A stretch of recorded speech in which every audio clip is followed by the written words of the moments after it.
the overlap. In aerial photogrammetric survey, we will now go through the overlap. When we'll use overlap, that is to form any map, you will assemble the series of photos by overlapping each other.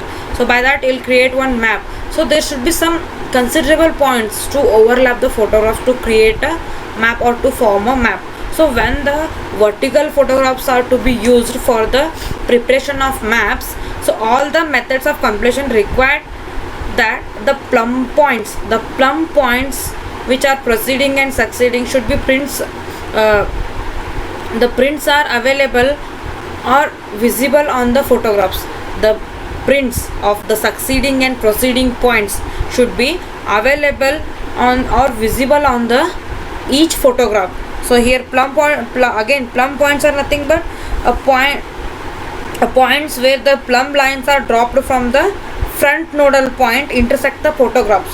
The points which are dropped from the nodal points which are intersect to the photograph, those are called as plumb points. Okay, which are dropped from the nodal points which intersect to the photograph, those are called as plumb points. So when you are going to use the vertical photographs for the preparation of maps, so all the plumb points which are preceding and succeeding should the prints of those points should be available or visible on the photographs. Okay, so for photographs taken at proper interval along each strip to give the desired overlap of photograph is in the given strip. So strip is nothing but here the one area will be divided into strips. So as when you are going to overlap the photos, it should be the strips should be helpful, because when you are going to take the photos of one such big area, okay, consider one big you are going to take a photographs of one big area, then that area will be divided into strips. Okay, because to take the photo you require one certain sequence. Okay, to take the photographs of such a big area, you require one reference line or one sequence to join to create a map. Okay, so for that the area is divided into certain strips. Okay, so the photographs are taken at proper interval along each strip to give the desired overlap of a photograph in the given strip. Okay, so that is nothing but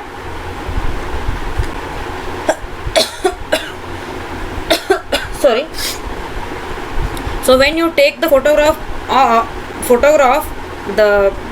which are taken along with the proper interval of each strip, so that will be desired to overlap the photographs in the given strip. That is then after it will be helpful, as I have told, when you'll go to form a map, you will overlap the photographs depend on those given strips. Depend on those given strips, because by strip you are going to take the photos. That is nothing but strip is nothing but consider the area is divided in a smaller lines or one divided in a smaller sections. Okay, those sections.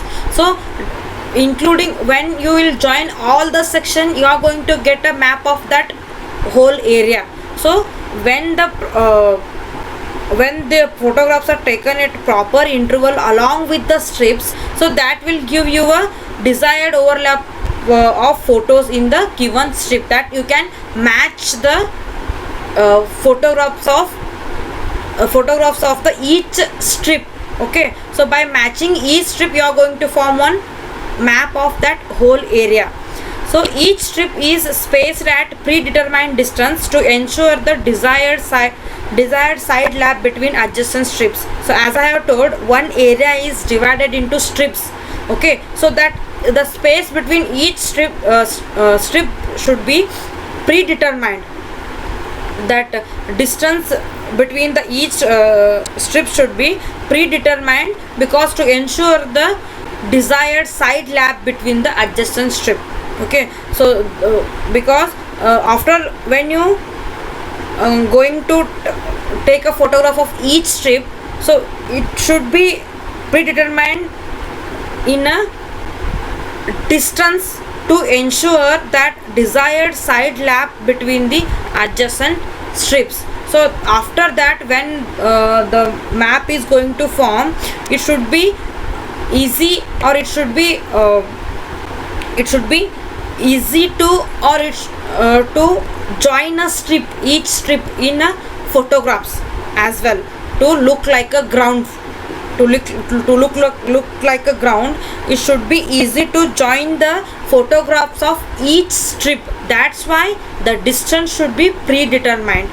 The distance should be predetermined, because when you are assembling the photographs, okay, when you are assembling the photographs, you are going to follow the strips which you have already marked.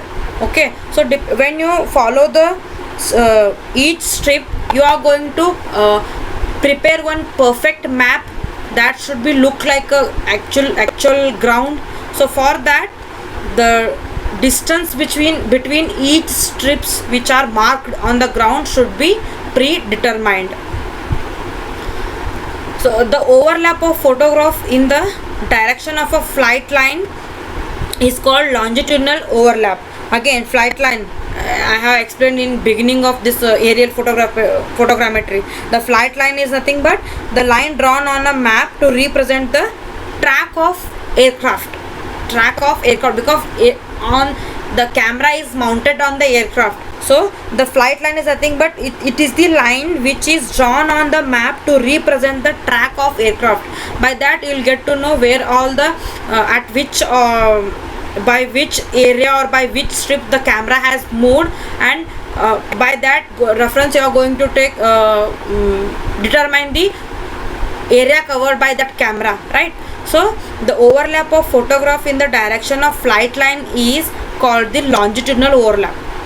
The overlap of photo in the direction of flight line is called as longitudinal overlap. Overlap is nothing but when you are going to assemble the photos in this, assemble the photos with respect to flight line, that is with respect to the track line of the aircraft, that is called as longitudinal overlap, or forward overlap, or simply overlap. Okay, simply overlap, forward overlap, or longitudinal overlap. Longitudinal overlap is nothing but the photos, the overlap of photos in the direction of flight line. Okay, the overlap of photos in the direction of aircraft movement, you can call it as aircraft, the track of aircraft, the overlap of photos in the track of aircraft. Okay, that is what called it as longitudinal overlap. So along a given flight line, photographs are taken at such frequency as to cause the successive photographs to overlap each other by 55 to 65%. So to get a successive photographs, to get a successive photographs to given flight line, the photos should be overlap each other by 55 to 60%. The photos should be overlap each other by 55 to 65% to get the successive photographs.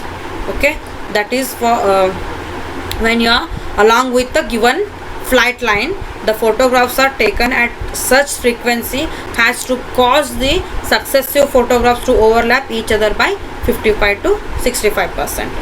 This is about overlapping. So next is we'll go to stereoscopes. Stereoscopic vision. In simple, the stereoscopic vision is nothing but 3D view. The 3D view call it the 3D view, that is called as stereoscopic vision. Okay, here the depth perception is the mental process of determining the relative distance of object from the observer from the impression received through the eyes. See, when the observer seeing the area, okay, so that the mental in his mental process he has the vision of that area, even the depth of the some points or some like marked points and all.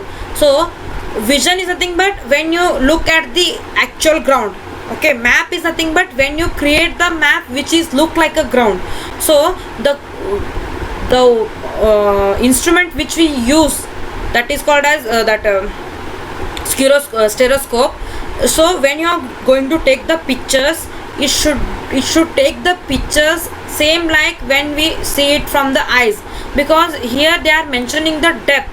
Here when we see the ground from elevation, so we'll see the depth also. That is why here mentioning the 3D view. Stereoscopic vision means 3D view. Will see the length, width and depth as well. So the camera or the instrument should be able to take the depth as well. Okay. So you might have seen in photos which are taken from the space, or the you will call it as drones. In that, the depth of the building is also visible, correct? Depth also builds, you will that is the thing. But you will easily identify the larger buildings, smaller buildings, like if there is any big tall buildings, okay, multi-story structure, or in area there will be multi-story structure, normal like one story, two story structures, there will be a monuments. So by that you will get to know at which place which type of building is present, correct? So that's why it is important to measure or capture the depth from the photogrammetric survey. So it is important to capture the depth also. Due to binocular vision, the observer is able to perceive the special relations that the three dimension of the field of view. That is, when the observer will see the ground with the help of binocular, he will be able to see the area in 3 dimension, correct? 3 dimension, it will be clear to see when the binocular is used, okay? So when you capture the photographs, it should be look like that only. So that's why it is one of the topic in aerial photogrammetry. The impression of depth is caused by mainly due to 3 reasons. The impression of depth is caused by mainly due to 3 reasons. That is, relative apparent size of the near and far objects. Relative apparent size, as I have told, near, just I have explained that there will be a monument, there will be a multi-story structure, there will be a small building. So the relatively apparent size of, you have that by seeing the photographs, it should be easy to identify the size of the near and far objects, okay? And effects of the lights and shade. Next, viewing of an object simultaneously by 2 eyes which are separated in space. That is, by, it may be in a camera, or it may be by observer, or it may be binocular. So it should be easy to simultaneously viewing of an object simultaneously by 2 eyes which are separated in space, because that is nothing but when you see it from the camera or when you to see from the binocular, should be equal. So the stereoscope is an instrument used for viewing the stereo pairs. As I told, stereoscope is nothing but one instrument which you use to view the ground, okay? So the stereoscopes are designed for 2 purposes. So the stereoscopes are mainly designed for 2 purposes: to assist in presenting to the eyes.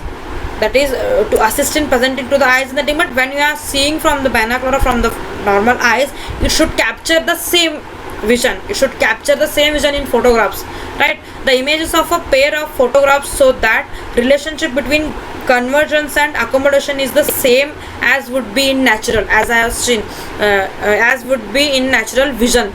So as I have told, when you are seeing from eyes or binoculars, and when you are capturing from the camera, so both should be at least relatively same, okay? Then only you are going to prepare a perfect map, correct? So for that reason it is designed, the stereoscope is designed. Stereoscope is nothing but the instrument which is used to view the ground or stereo pairs. And second one is to magnify the perception of depth. That is nothing but to identify the depth of the object, but large, that is magnified, but to view it in a large scale. So it should be clearly it should be clearly viewed by, it should be clearly visible the depth of the object should be clearly visible. So by that we can determine the larger bigger structure, smaller structure, or the different structures or the buildings or the monuments or the points, objects which are present in that particular area. So there are two basic types of stereoscopes. One is mirror stereoscope and second one is lens stereoscope. Okay, these are the two basic types of stereoscope, that is the instrument which we use to take the pictures. So mirror stereoscope, the mirror stereoscope consists of a pair of larger wing mirrors. In the mirror stereoscope there will be a pair of small eyepiece mirrors and a pair of larger wing mirrors. Okay, small eyepiece mirrors, pair of small eyepiece mirrors and a pair of larger wing mirrors, each of which is oriented at 45 degree. Each pair of small eyepiece and larger wing mirrors are oriented at 45 degrees with the plane of the photographs. This is about mirror stereoscope. Remember, mirror stereoscope consists of a pair of small eyepiece mirrors and a pair of large wing mirrors. Okay, each of which is oriented at 45 degrees with the plane of the photographs. And second one is lens stereoscope. Lens stereoscope consists of a single magnifying lens. In lens stereoscope it will be consisting of a single magnifying lens for each eye and no more. So here it will be consisting of a single magnifying lens for the each eye, and there will be no mirrors in single stereoscope. The two magnifying lenses are mounted with a separation equal to the average of distance of the human eye, because you are capturing it from the camera. So there will be a two magnifying lenses which are placed distance equal to the human eyes. Okay, but provision is made for changing this separation to suit the individual user. Even though they are separately placed equal to the human eye, but those two lenses are made the provision to change the separation. You can bring close together, or you can even increase the distance between those two lenses, because to suit the individual user who is using the camera, to suit the individual user who is using the camera, so that provision is made to change the separation of the lenses. Okay, in lens stereoscope there will be two lenses, magnifying lenses for each eye, and the distance of that two lenses will be equal to human eye, and the provision is made to change the distance of that lenses depend on the user. Okay, so this is about stereoscope and lapping. Okay, so this is about stereoscope and overlap. Thank you.